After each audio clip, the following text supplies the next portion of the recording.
On a cru avoir repoussé la montée de ce phénomène qui ressurgit ces derniers temps comme un tourbillon dans nos grandes métropoles et principalement dans notre capitale, malheureusement. Il ne se passe plus une semaine sans qu'on lise les annonces du genre « Partagez au maximum, cette jeune fille ou cet enfant est porté disparu ». Messages postés par WhatsApp, Telegram et d'autres plateformes avec images ou photos de la personne recherchée lorsque ce n'est carrément pas une vidéo d'une personne et souvent d'une maman parlant ou pleurant, recherchant son fils, sa fille, enlevés en plein quartier ou au sortir des classes. Des annonces qui nous bouleversent et qui nous parlent parce que personne n'en est épargné. Ces enfants et adolescents recherchés sont avec beaucoup de chance retrouvés pour certains quelques heures ou quelques jours après grâce à la dextérité des forces de l'ordre et ceux de défense qui ne ménagent aucun effort pour accomplir leur devoir de protection des personnes.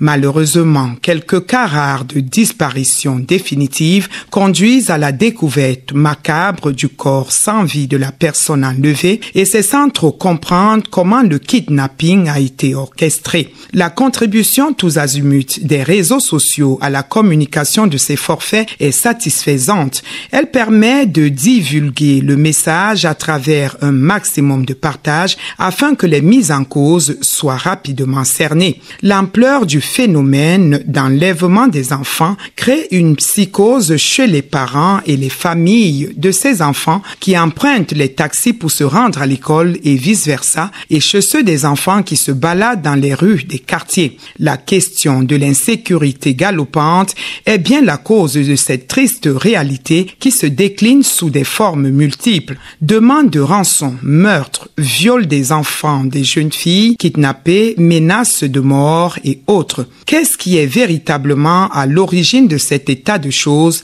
Les citoyens ont les yeux tournés vers les forces de l'ordre et de défense, d'où leur viendrait le secours. Bien heureusement, nous avons dans ce studio le commissaire de police Fritz Mafani, commandant de compagnie de sécurisation des établissements scolaires et universitaires. Merci, mon commissaire, d'avoir accepté notre invitation. Vous venez d'écouter notre chronique. Qu'est-ce que ça vous inspire? Qu'est-ce que ça vous dit? Ça m'inspire parce que ça nous donne beaucoup de travail. Les malfaiteurs nous donnent beaucoup de travail. Il est vrai, nous sommes des policiers, nous sommes formés pour faire face à ces malfaiteurs. Mais des cas d'enlèvement d'enfants qu'on signale, tous ces derniers temps, ça lui donne plus de travail. Ça nous amène à réfléchir, changer nos méthodes de travail aussi. Alors, je viens de le dire, vous êtes le commandant de compagnie de sécurisation des établissements scolaires et universitaires. En quoi consiste véritablement votre travail? La compagnie de sécurisation des établissements scolaires et universitaires a été créée en 2012 par décret présidentiel qui organise la DGSN. Alors, cette compagnie est chargée d'assurer la sécurité en milieu scolaire et universitaire. Également, cette compagnie doit protéger les meubles et immeubles dans lesquels sont logés les dits établissements, ainsi que les personnes qui y travaillent ou qui y apprennent. La compagnie également est chargée d'éradiquer du milieu scolaire et universitaire toute menace de quelque nature que ce soit, ou toute situation susceptible de perturber la sécurité, la tranquillité, comme le bon déroulement des enseignements, entre autres. Évidemment, cette compagnie doit mener une lutte acharnée contre le phénomène de drogue et stupéfiants en milieu scolaire et universitaire. Alors, vous êtes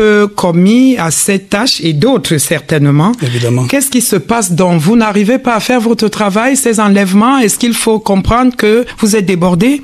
Nous ne sommes pas débordés, madame. Nous faisons notre travail au quotidien et nous pensons que nous faisons bien notre travail. Et c'est parce qu'il y a des nouveaux phénomènes qui se développent dans notre pays. Parfois, c'est les films que les gens regardent, ils voient les enlèvements ailleurs qui se passent. Et ils veulent pratiquer ça aussi ici. C'est vrai, il y a beaucoup de raisons. Je peux parler de vengeance.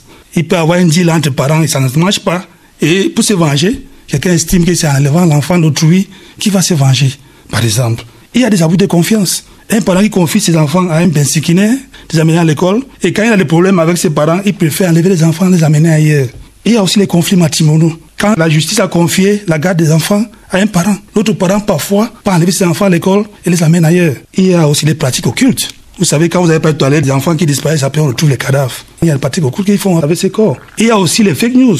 Mais dites-nous, vous êtes commis à cette tâche, comment vous organisez votre travail? Le travail de la police ne peut pas être dévoilé à la radio. Nous avons nos techniques. Mais je peux vous dire que nous avons des périodes sensibles dans la journée, à l'arrivée des élèves et à la sortie des classes. Et nous avons pris les mesures pour faire face à ces malfaiteurs qui viennent perturber les enfants. quels sont les cas de choses que vous avez régulièrement ces derniers temps? Parce qu'on enregistre beaucoup d'enlèvements. Comme je disais tantôt, certains de ces cas d'enlèvement sont les fake news. Parce que quand on parle beaucoup d'enlèvements, je ne pense pas. Vous voulez dire que les messages que nous recevons dans les téléphones, ce n'est pas fondé. Avec des fondé. images, c'est pas fondé parfois. Parce que je peux vous dire, il y a des jeunes filles qui sont en âge de puberté, qui parfois vont chez les copains, et parfois elles fuguent des jours, et pour justifier cela, on simule ça à un enlèvement.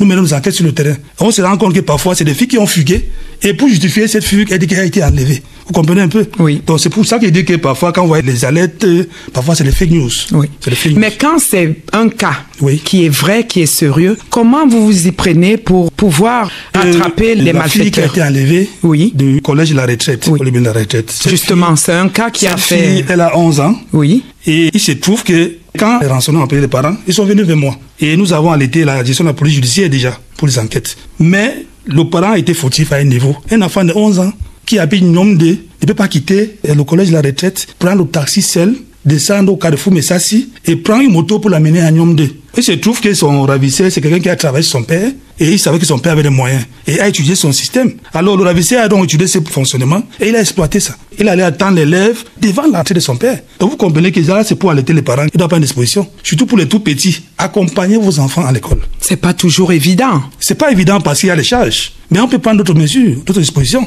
On peut chercher une moto-taximan, on peut chercher un taximan qui peut venir chercher l'enfant. Mais cela dit, comment expliquez-vous cette montée en puissance de cette insécurité quand même dans nos grandes villes? On commence à avoir sérieusement peur. Je suis d'accord avec vous. Qu'est-ce qui explique cela? Vous comprenez, il y a des gens qui ont besoin d'argent. Quand on demande des rançons, c'est qu'ils ont besoin d'argent. Comme l'enfant qui vient de citer l'Aloca, on avait demandé 10 millions. Parce qu'on savait que son père pouvait avoir cet argent-là. Vous comprenez? Donc, il y a assez besoin d'argent. Les gens, ils vont avoir le gain facile. Et ils estiment que c'est passé moyen qu'ils peuvent avoir cet argent-là. Mais cela dit, ça n'arrive pas qu'aux personnes qui sont connues par les ravisseurs. Ça arrive aussi comme ça à des enfants fortuitement. Ce qui est sûr, c'est que pour qu'on enlève votre enfant, et ils mènent des enquêtes aussi sur vous. Ils savent que ce que vous me demandez, vous pouvez en avoir. Et je dis encore que les parents doivent prendre des dispositions parce que quand je fais souvent la ronde en ville, je vois des tout petits qui marchent seuls en bordure des routes, qui rentrent de l'école. Imaginez un bienfaiteur qui arrive, les enfants venaient, je vous dépose quelque part, ils vont partir. Donc les parents doivent prendre des dispositions. Ils sont occupés, ils sont à la chaîne des campagnes. Mais payer des dispositions pour assurer la sécurité de vos enfants, à l'aller comme au retour à la maison. Alors comment ça se passe quand vous êtes tombé tout droit sur des ravisseurs du genre? Je voudrais vous dire que ma compagnie ne mène pas des enquêtes.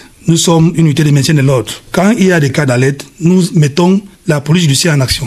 Oui. La direction de la police judiciaire. Ils sont équipés pour faire ce genre de choses. Oui, c'est un travail d'équipe qui se fait à la chaîne. Tout à fait, madame. Quels sont les résultats? On peut dire que vous êtes satisfait de cette collaboration avec vos collègues? Je suis satisfait à 100%. Parce que chaque fois qu'ils sont saisis, ils sont mis en rang. Ils travaillent. Donc, je suis satisfait à 100%.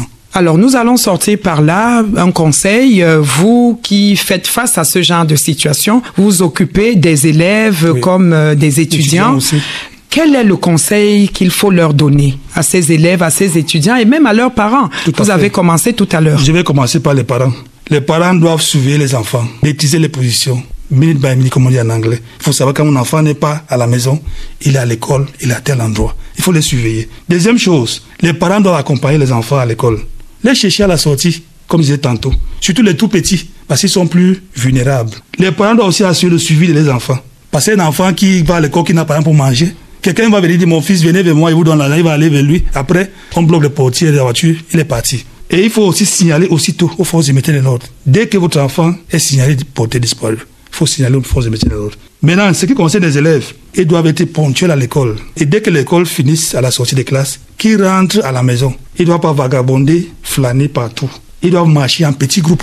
Chez nous, on dit un combattant isolé, c'est un combattant mort. Donc quand ils sont en groupe, ils sont plus solides. C'est ça. Ils doivent marcher en petits groupes. C'est ça. Au retour, comme à l'aller à l'école. Ils doivent éviter de prendre les raccourcis. Parce que les raccourcis, parfois, c'est là où les ravisseurs, parfois, les attendent. C'est pas facile d'enlever un enfant en plein sur la grande route. Voilà, sur la grande route. Ils doivent aussi éviter les bienfaiteurs qui les proposent de les déposer. Quelqu'un vient, ma fille, surtout les jeunes filles. Oui, c'est une question d'éducation. Tout à fait. Donc les parents doivent éduquer les enfants dans ce sens. Alors, comment on fait pour vous saisir? Est-ce qu'il y a des numéros de téléphone à communiquer? La compagnie est ouverte 24 sur 24, 7 jours sur 7. Alors, vous pouvez nous saisir par le numéro de téléphone 655 97 56 50. Nous sommes à votre écoute. Et dans l'exercice de vos fonctions, est-ce qu'il y a quelques difficultés? Un message à passer à votre hiérarchie, peut-être pour améliorer? Pour le moment, non. La hiérarchie nous rend satisfaction à 100%. D'accord. Le dire. Nous allons vous dire merci, monsieur le commissaire de police Fritz Mafani, commandant de compagnie de sécurisation des établissements scolaires et universitaires. Merci d'avoir répondu à nos questions. Merci beaucoup, madame Bosno. Merci.